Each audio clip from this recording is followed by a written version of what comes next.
South Korea's stock market broke its own record this week, not for a rally, for panic. Two circuit breakers, back to back, first time in the KOSPI's history.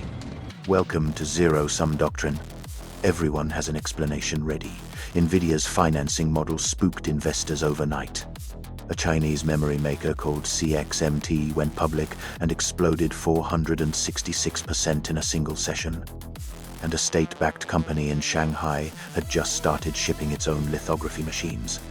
Three headlines, three separate stories colliding at the same time. Watch what actually moved.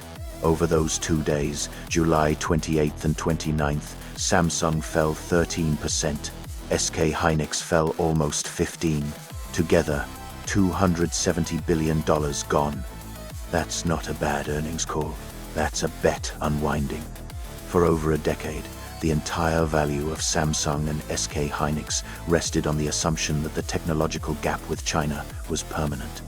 That assumption is what investors were actually pricing, not memory chips, scarcity. Now a Chinese firm is producing its own lithography tools, not the advanced EUV machines, the older DUV technology. 5 machines by the end of this year, 20 by 2027. Against ASML's 130 a year.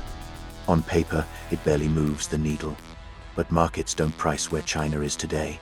They price whether the wall was ever really a wall. Here's what makes Korea especially exposed. Samsung and SK Hynix aren't just two companies.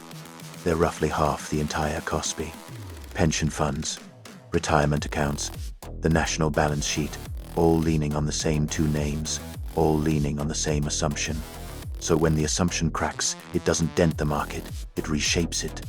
Because the wall investors priced into every semiconductor stock in Asia was never a Korean wall or a Taiwanese wall. It was a shield. And in the last week of July 2026, it showed its first crack. Welcome to the doctrine.